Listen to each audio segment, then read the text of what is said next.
रायपुर से है। कांग्रेस की बैठक खत्म हो चुकी है। प्रदेश प्रभारी कुमारी शैलजा ने बैठक ली। पीसीसी मोहन मरकाम, चंदन यादव भी मौजूद रहे। आयोग, निगम, मंडल बोर्ड के पदाधिकारियों की चर्चा हुई। आगामी चुनाव समेत कई मुद्दों पर चर्चा हुई। इस वक्त की बड़ी खबर आपको बता रहे हैं रायपुर से, जहां पर कांग्रेस की प्रदेश प्रभारी 2 दिन के दौरे पर रायपुर पहुंची थी। कुमारी शैलजा ने एक बैठक ली और इस बैठक में पीसीसी चीफ मोहन मरकाम समेत तमाम कांग्रेस के बड़े नेता शामिल हुए। आगामी चुनाव को देखते हुए ये बैठक काफी महत्वपूर्ण मानी जा रही है। कई महत्वपूर्ण बिंदुओं पर इसमें चर्चा हुई। हालांकि इस बैठक में मुख्यमंत्री शामिल नहीं हुए, लेकिन कुमारी शैलजा अब इस तरीके की बैठक रायपुर में लगातार करती रहेंगी और बूथ विस्तार के साथ साथ कार्यकर्ताओं में जोश भरने के लिए लगातार इस तरीके की बैठक का आयोजन कांग्रेस द्वारा किया जा रहा है।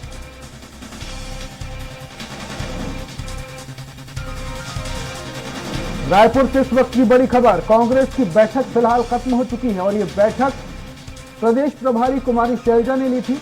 उनके नेतृत्व में इस बैठक का आयोजन किया गया था, जिसमें पीसीसी चीफ मोहन मरकाम, चंदन यादव भी मौजूद रहे। इसके साथ साथ तमाम कांग्रेस के बड़े नेता और कार्यकर्ता भी इस बैठक में शामिल रहे। आयोग, निगम, मंडल बोर्ड के तमाम अधिकारी इसमें शामिल रहे। आगामी चुनाव समेत कई मुद्दों पर इसमें चर्चा हुई। और इस पर ज्यादा जानकारी की रायपुर से हमारे सहयोगी दिलीप साहू लाइव जुड़ चुके हैं, उनसे जानकारी लेते हैं।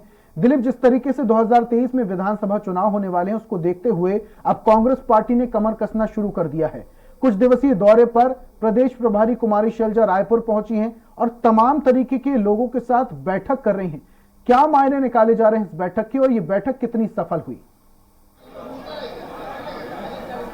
जी बिल्कुल, क्योंकि बीजेपी, कांग्रेस सहित तमाम जो राजनीतिक दल है अब चुनावी मोड में आ चुके हैं और चुनाव को महज 7 महीने ही बाकी रह गए हैं। इस कड़ी में इस लिहाज से देखा जाए तो कांग्रेस की बैठक काफ़ी अहम है और आज प्रदेश प्रभारी कुमारी शैलजा ने जो निगम, मंडल बोर्ड के तमाम पदाधिकारी हैं उनके साथ बैठक की है और उन्हें आने वाले समय में किस तरह से काम करना है और साथ ही साथ एआईसीसी के क्या दिशा निर्देश है, खास करके राहुल गांधी की सदस्यता समाप्त होने के मामले को लेकर इसकी भी जानकारी दी और अगला कदम किस तरह से होना है। अब वे इन तमाम मुद्दों को लेकर न सिर्फ भूपेश सरकार की योजनाओं को लेकर जनता के बीच जाएंगे, इसके अलावा मोदी सरकार की नाकामियों को भी उजागर करेंगे। इसके लिए एक प्रॉपर रणनीति और दिशा निर्देश सभी निगम, मंडल बोर्ड के जो तमाम पदाधिकारी हैं जो आज बैठक में शामिल हुए उन्हें बताया गया और किस तरह से आगे काम करना है इसको लेकर भी एक रणनीति बनाई गई है और इनका प्रयास रहेगा कि ज्यादा से ज्यादा आम लोगों तक जो सरकार की योजनाएं हैं उनको पहुंचाया जाए।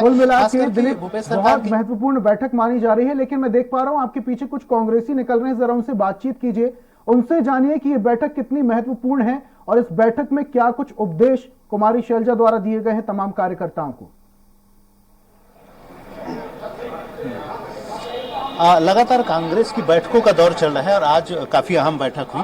इस बैठक में किस तरह के उद्देश्य लेकर चर्चा हो रही है और आगे चल के इसके क्या परिणाम दिखेंगे? आज छत्तीसगढ़ प्रदेश की हमारी जो प्रभारी कुमारी शैलजा जी रायपुर आई हुई थी और उनका प्रयास था कि अभी तक उनसे बोर्ड मंडल के अध्यक्ष, उपाध्यक्ष, सदस्यगण नहीं मिल पाए हैं, उनसे एक मुलाकात हो और आगामी चुनाव की रणनीति तय की जाए। उसमें उन्होंने, शैलजा जी ने हम लोगों को अपने संबोधन में हम लोगों को ये कहा कि भाई आप लोग, अब समय आ गया है चुनाव का, अब आप लोग अपने अपने स्तर पे अपने अपने ज़िले में काम करना शुरू करें और बूथ लेवल से शुरू करें। जो हमारे बूथ के कार्यकर्ता हैं जो कभी कभी बीच में हमसे अलग हो जाते हैं, उन सबको जोड़ें और उन सबको जोड़ के चुनाव की तैयारी में भिड़ जाएं। मंडल निगम की किस तरह की भूमिका रहेगी और किस तरह से काम करेंगे आगे? मंडल भूमिका यह रहेगी, जैसे हम उर्दू अकादमी के हैं तो हमारा यह प्रयास रहेगा जो भी हमारे कम्युनिटी के हैं और भी जो कम्युनिटी के लोग हैं उनको एकजुट करके चुनाव के लिए तैयार करें। अभी भूपेश सरकार की योजनाओं को भी जमीनी स्तर पर ले जाने की बात कही जा रही है, तो ये इसमें किस तरह से आप लोग भूमिका अदा करेंगे, किस तरह से लोगों के बीच? हाँ, बहुत महत्वपूर्ण आपने सवाल किया कि जो सरकार की योजनाएं हैं वो लोगों तक नहीं पहुंच पा रही हैं।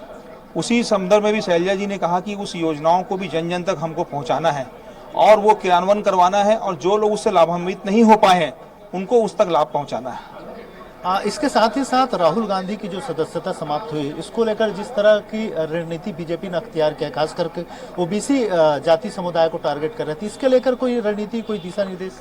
हाँ, इसके लिए शैलजा जी यहाँ उपस्थित थी, उसको सभी की उपस्थिति में एक निंदा प्रस्ताव पारित किया गया कि जो बीजेपी द्वारा हथकंडा अपनाया जा रहा है और आए दिन कभी सदस्यता खत्म कर दिया जा रही, कभी बंगले खाली करने कहा जा रहा है, और उसके अलावा भी राहुल जी की सहित जो और भी कांग्रेस नेताओं को जो प्रताड़ित किया जा रहा है उसका भी निंदा प्रस्ताव पारित किया गया। तो कुल मिलाकर दिलीप ये बैठक काफी महत्वपूर्ण मानी जा रही है और इस तरीके की बैठक लगातार चलती रहेंगी। अब देखने वाली बात यह है कि इन बैठकों का दौर कब तक चलेगा और इसका असर कांग्रेस पर और प्रदेश की राजनीति पर क्या कुछ पड़ेगा। बहुत बहुत शुक्रिया दिलीप तमाम जानकारियों के लिए। तो खबरों में फिलहाल इतना ही।